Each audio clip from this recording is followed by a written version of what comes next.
Hey there, movie lovers. Welcome back to Rocky Watches Movies. Today we're taking a terrifying trip back to the year 2000 with a film that made us all a little bit more paranoid about everyday life, Final Destination. This horror hit turned fate into the ultimate villain, sparking a franchise that kept audiences guessing who or what was next. But how much do you really know about the movie that started it all? We're uncovering all the chilling facts and behind-the-scenes twists that brought Death's design to life. So put your seat upright and your tray table away as we fly through 20 things you never knew about Final Destination. The concept was originally developed as an episode of the hit sci-fi series The X-Files, for which writer-director James Wong had penned 17 episodes. When Jeffrey Reddick's idea was rejected by the show, Wong and his writing partner Glenn Morgan decided to help him adapt the story into a feature film instead.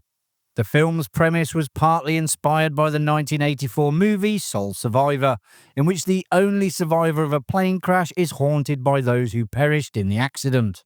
It also draws influence from the Twilight Zone episode 22, where a woman experiences premonitions that come true, including a vision of a plane exploding during takeoff. Interestingly, in Reddick's original version, the character who experiences the premonition was none other than Agent Dana Scully's brother, an intriguing twist that would have taken the story in a very different direction. Also, everyone who survived the plane only to meet a violent end in the following days was an adult. However, by the time New Line acquired Reddick's film treatment, Scream had dramatically reshaped the horror genre, revitalizing the teen horror that flourished in the 80s.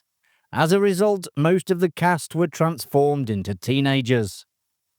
The film was originally titled Flight 180, which is why the number appears both overtly and subtly throughout the movie. The title Final Destination also makes a brief appearance on Alex's luggage tag early in the film. The plane crash depicted in the film was directly inspired by TWA Flight 800, which experienced similar circumstances on the 17th of July 1996. Final Destination incorporates actual footage of the real-life wreckage and its aftermath, which occurred off the coast of Long Island, New York. The film draws more than just fiery imagery from the TWA disaster, it also mirrors a key detail from the real event: a group of high school students, members of a French club, travelling to Paris with their teacher, just as they were on the ill-fated Flight 800. All of the main characters are named after renowned horror stars and filmmakers from the first half of the 20th century. The most obvious reference is Billy Hitchcock, played by Sean William Scott, a nod to Alfred Hitchcock. Alex Browning takes his name from Freaks director Todd Browning, while teacher Valerie Luton is named after iconic horror film producer Val Luton. Other filmmakers whose names are echoed in the film include F.W. Murnau, George Wagner, Lon Chaney, Carl Theodore Dreyer, and Max Schreck. Had things gone a little differently, Final Destination might be remembered very differently today. During casting, several names were floated for the roles of Alex and Clea, including Tobey Maguire and Kirsten Dunst, just a few years before they would become iconic as Peter Parker and Mary Jane Watson in Sam Raimi's Spider-Man. Reddick revealed that the first filmmaker approached to direct the film was none other than Clive Barker. Barker declined, having essentially retired from feature directing after clashes with studios over his previous films, Nightbreed and Lord of Illusions. Barker said while explaining his decision to step back from filmmaking, "Life's too short to deal with these assholes." Creating the film's spectacular opening sequence, Alex's premonition of the crash, required an immense amount of effort. The team spent 2 full months constructing the interior of the Flight 180 set. Built on a gimbal, the entire structure could rotate up to 45 degrees side to side and 60 degrees front to back, allowing for highly realistic motion and genuine reactions from the extras during filming. Devon Sawa, who played Alex, revealed that many of the screams heard in the scene were completely real, as the cast was violently jostled around during the shoot. At times, they genuinely felt as if they were in danger. With countless deaths across the franchise, one thing hasn't been done, at least for now. Director James Wong has said he tried to kill Clear's dog in the first installment. But after testing the film, everyone hated it so much that they had to shoot a few scenes where the dog survives. Interestingly though, a baby is among the passengers killed when Flight 180 explodes, and the test audiences were fine with it. As an eerie subliminal element, the soundtrack features several songs by renowned singer-songwriter John Denver. Denver notably died in a plane crash on the 12th of October 1997. The inclusion of his music in the film reinforces the overarching theme of unavoidable death, while also drawing a chilling parallel to the tragic plane crash that sets the entire story in motion. One of the things that sets it apart from most other horror films is the nature of its threat. There's no killer hiding in the woods or stalking teenagers in their dreams. Death can strike at any time in any way. The idea was a stumbling block for New Line Cinema. Reddick explained they weren't able to get their head around the idea of a movie where you didn't see the killer, where death was the killer. The studio wanted death to take a physical form and suggested an elaborate melting face vision to appear before each character's demise. Luckily, the effect was ultimately scrapped because of its high cost. One memorable scene in the film shows Clear visiting Alex on a beachfront at night. This was filmed on a real beach, with fake trees planted along the entrance to create the illusion that Clear is wandering through a maze. The scene was originally scripted for Alex and Clear to consummate their romance, but this was removed from the final cut. Additionally, a subplot revealing that Clear became pregnant following their encounter on the beach was also cut from the film. In 2 alternate endings filmed, Alex Browning meets a grisly demise. In one version, he is brutally decapitated by the tail rotor of a crashed police helicopter. In another, available in the DVD deleted scenes, Alex dies from electrocution. In this version, Carter survives and Clear gives birth to Alex's child. Following the birth, Clear gains the ability to foresee death before it occurs.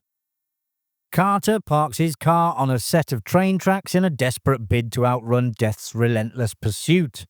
Before the train strikes behind the scenes, the crew took every precaution to ensure everyone's safety during the stunt. Overseen by special effects supervisor Terry Sonderhoff, the car was cut in half before filming began.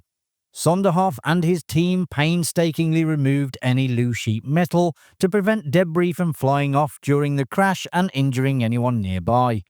The great irony, of course, is that this is precisely how Billy meets his end moments after the train collides with the car. In the opening scene, Alex is shown sleeping before being woken by his parents. Devon Sauer was instructed to pretend to be asleep for the shot, but he was so exhausted that he actually dozed off for real. The crew paused filming to let him catch up on his rest, since he was simultaneously working on another film, The Guilty. Around 70 minutes into the film, Carter elbows Billy in the face while driving, resulting in a bloodied lip. This scene was rewritten and the injury added after Scott arrived on set with a sore lip before filming began. The makeup team applied fake blood to the wound and the scene was adjusted to conceal Scott's lip. The film is peppered with references to assassinated political figures, starting with the doomed flight departing from John F. Kennedy Airport. One of Miss Newton's coffee cups bears the logo of Mr. Abraham High, a subtle tribute to Abraham Lincoln, who was murdered by John Wilkes Booth in 1865. And the license plate on Carter's car features the letters RFK, the initials of Robert Francis Kennedy, JFK's younger brother who was also assassinated while campaigning for the Democratic presidential nomination in 1968. There's a popular fan theory that Tony Todd's character Bloodworth is the human embodiment of death itself, thanks to his vast knowledge and frequent explanations. However, both Todd and director James Wong have dismissed it with a laugh, calling it simply a fun fan theory. When Carter is driving to take control, the train Alex sees out of his window is number 747, which is the type of plane that exploded. While Alex is sitting in his bedroom reading a magazine, an owl lands just outside the window. In many cultures, owls are viewed as omens of death. When the students are boarding the airplane, Alex looks down from the jetway and sees a luggage cart with the number 666 on it.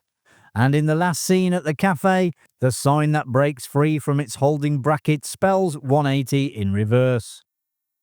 The Final Destination franchise has raked in over $665 million across the first 5 films, and the 6th installment, Final Destination Bloodlines, has just been released, to add plenty more to the total. Depending on what you class as a horror film, it sits around 10th in the list of highest grossing horror film series at the global box office. Number 1 is The Conjuring universe, with a total gross of over $2.2 billion across its 8 installments. And there you have it, folks. You now know a little bit more about Final Destination. If you enjoyed the video, which I presume you did as you got this far, hit that like button and subscribe so you don't miss any future videos coming to Rocky Watches Movies. Thanks for watching. I'll see you in the next one. Bye for now.